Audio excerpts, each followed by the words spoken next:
Hello and welcome to Antique Dust. I'm Jonathan. And I'm Rob. And together we are dusting down the gorgeous, delightful gay movies. So now we are being very academic and what have you. We're looking at a foreign one. Oh my lord. I know. Oh my goodness. Subtitles and everything. So this is one of my all-time favourite go-to rainy day, feel good gay movie. There's no death, there's no destruction. It is literally a light romantic comedy Involving football. involving football. Now everyone knows, so maybe Your love of football. Yes, we all know that. my love of football is second to none. So if anyone asks about football, I say I like ping pong and synchronized swimming. So this movie, it's been named under various different things in sort of the westernization of it or the Anglicized on. Now the DVD I've got of it says balls. Yes, but if you look anywhere else, like IMDb or Wikipedia, it's called Guys and Balls. And it's a romantic comedy. It's about sort of a chap who works as a baker for his dad's bakery firm. He plays for the local league team, and that's his life. He's quite happy. He has a sort of a wannabe girlfriend, Cordelia, that is hanging around, but it's not really showing much interest. The action starts with him losing a match because he's the goalie. Yeah, so he misses. He lets in a penalty. Yeah, the main character is called Ecki. He's quite good looking. He's got like blonde, sort of curly hair, quite geeky in a certain way, but wants to be liked, as most people. And there's a bit of a rivalry on the actual team that seems to have gone through, because we have like flashbacks to childhood, and he's had like a really good family upbringing, and he's working with a bakery with his sister and his father and mother. Though they lose the team, everyone blames him because he let the goal in, and basically everyone gets very drunk, and he's drunkenly sort of misconstrued another teammate who falls on him that it's a romantic overture, goes to kiss him, other teammates see him, big drama ensues, and then everyone is like very demonstrative against him, and there's a bit of a showdown. No punchy things, but a sort of a fight of words in the pub, and basically a set down that gays can play football better than straights.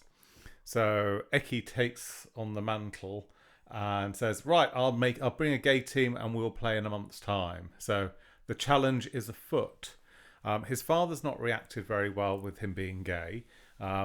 Construed a few sort of scenes of him looking at sort of Givenchy or some perfume bottle with a torso on, but his mum points out that it's Jean-Paul Gaultier. Jean-Paul Gaultier, and he thinks, well, you bought him this, and his mum points out that turned him gay. That turned him gay, and then the mum points out that the father bought it for him.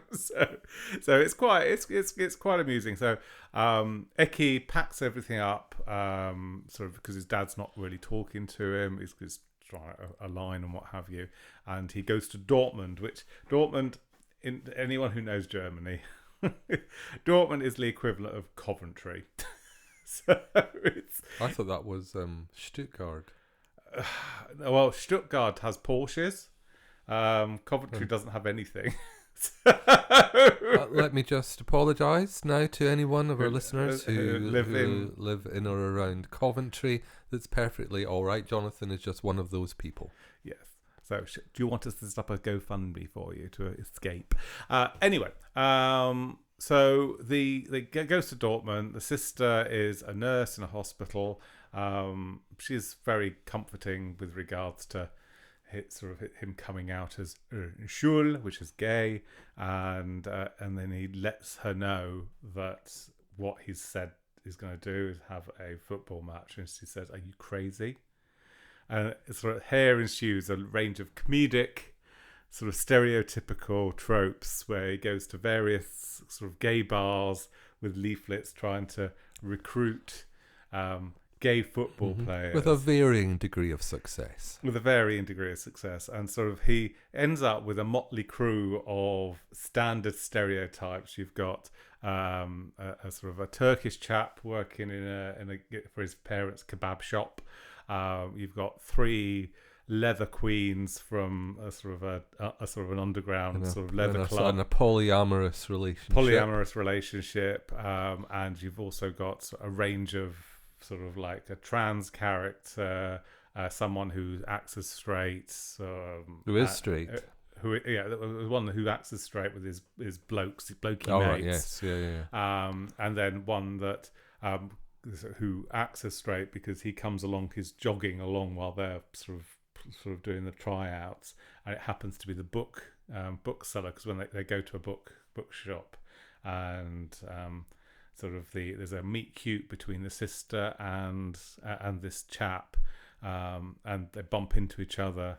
Yeah. So he pretends to be gay. Because he's a very good footballer. He joins the team, but he really wants to get close to the sister. Yeah, and there's this really hot nurse, Sven, who the sister fancies, and all the girls, all the female swooned staff for Sven.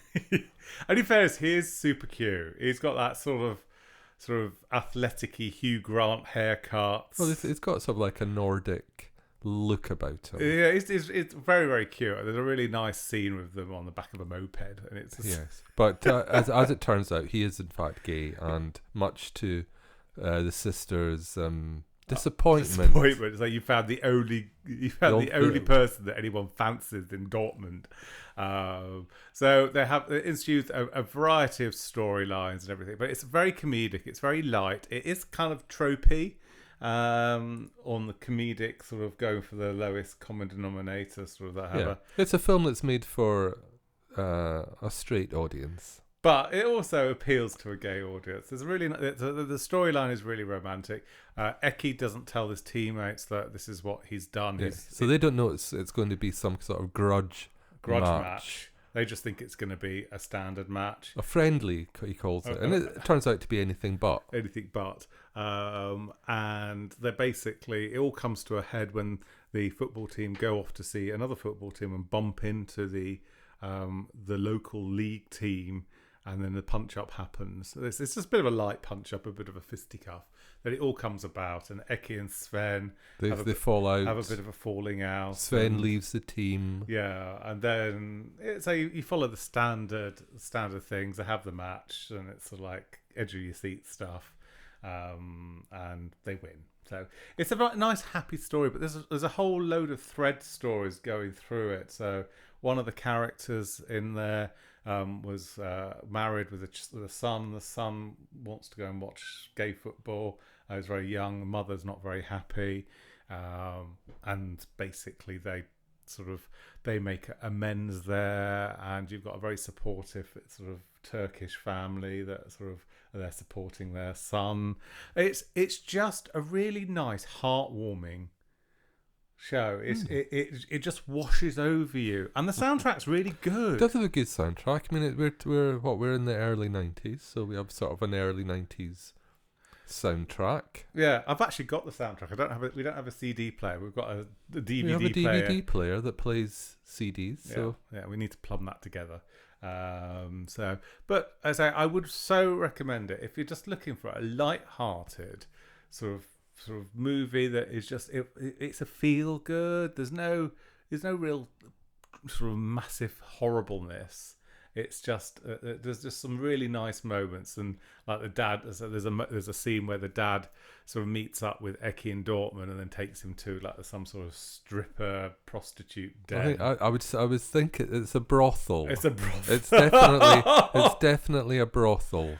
And Ecki starts his transformation where he starts to feel sort of secure in his sexuality, and he's basically sort of a prostitute comes onto him and says, "I'm gay," and basically the girl just like, "Well, I'm not wasting my time with this," and the dad looks quite desolate. But he's probably paid a few Deutschmark to get in.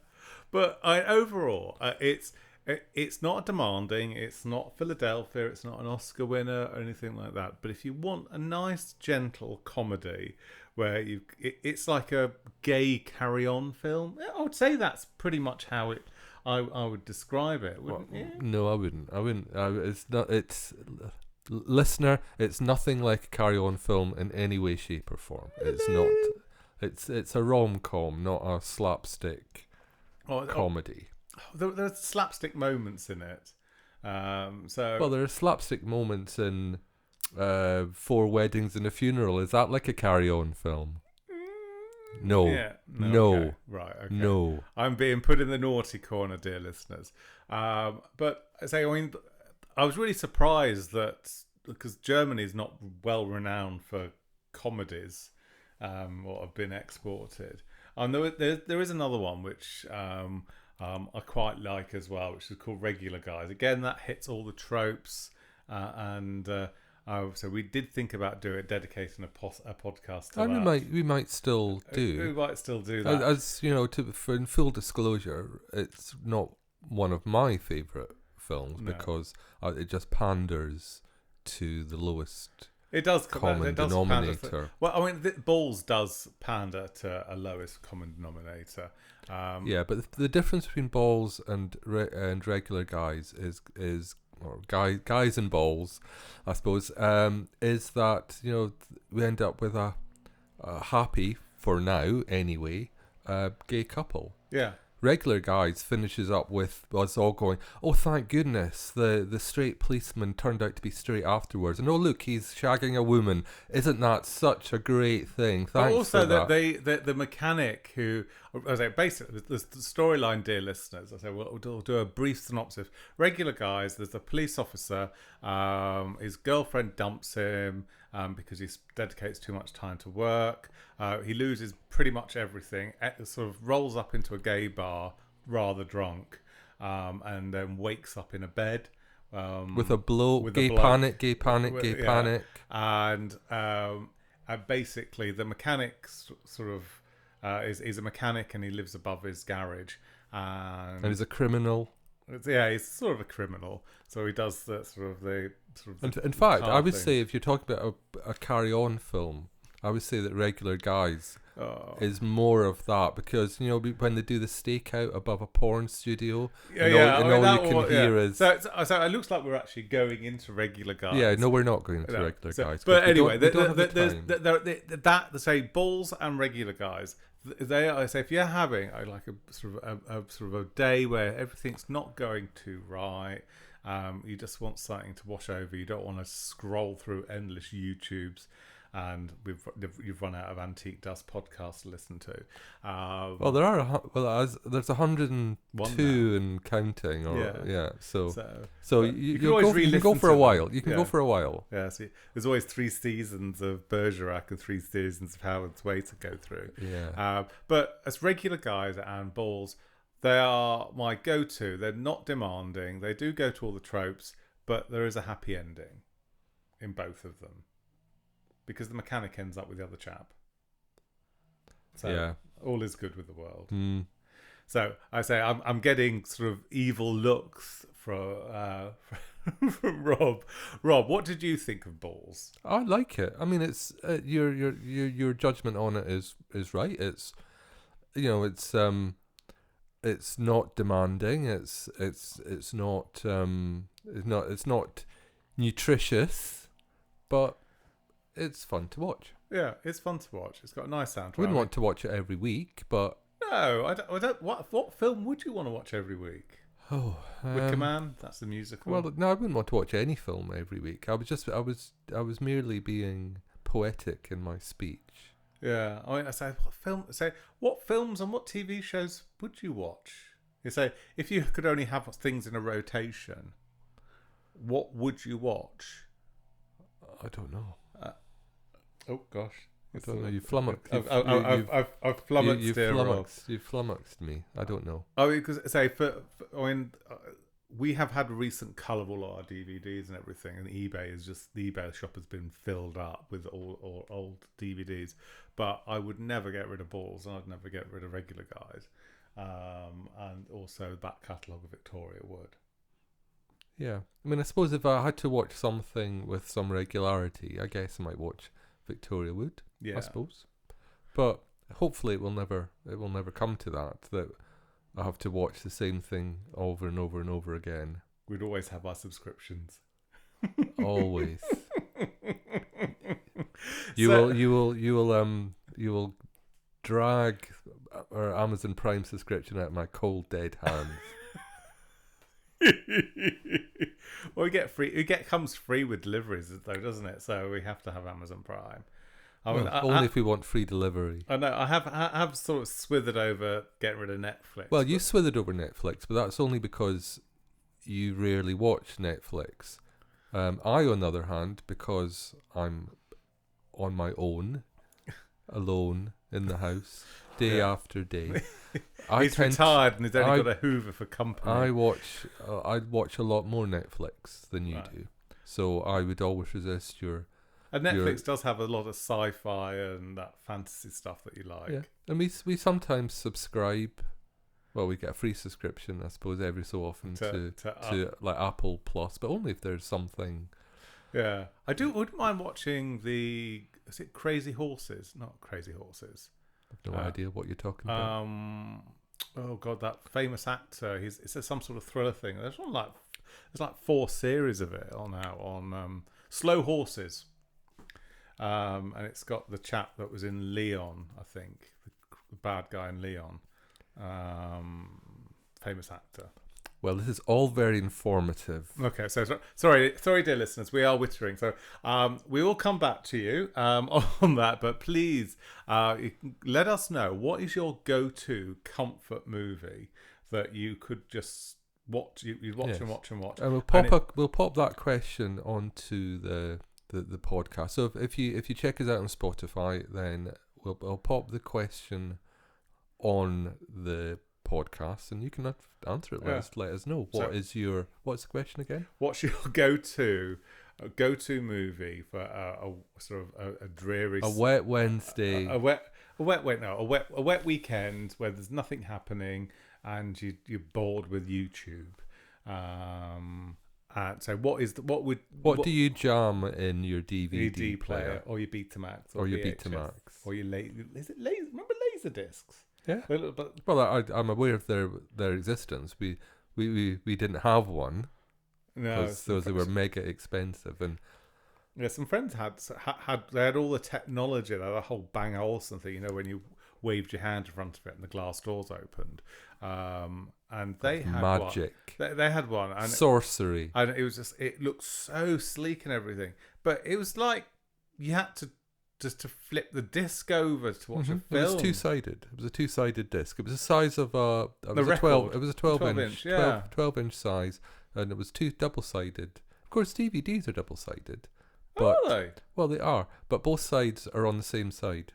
Right. You know that when you watch a DVD and like sort of halfway through the film, there's a slight pause in the image. That's when it's starting to play the next layer down. There's 2 layers on a DVD. There you go. But I watched Tomorrow's World avidly, learned all about these things. Well, dear listeners, it's called a layer transition. When you get that slight, almost imperceptible pause in whatever you're watching. Well, dear listeners, I have definitely learned something very new today. Yeah. So, A, what's your go-to movie on a wet weekend? And B, what's your fascinating fact? So, you can find us on all social media platforms at Antique Dust. We are actually on TikTok, but there's nothing on there at the moment. So we need to work on a dance routine. Yeah. Woo! Get our pants out. Just dance around. Out. Yeah, dance around in our Y-fronts. Amazing. Or dance around with our Y-fronts. Anyway, dear listeners, thank you ever so much for listening to us witter on with this little impromptu podcast about balls. Guys and balls. Guys and balls, or balls. Or Männer wie wir. Männer wie wir. As it is in German. Men like us. Yeah, it is good. So anyway, it's Jonathan signing off. Farewell. And Rob saying goodbye. Bye-bye.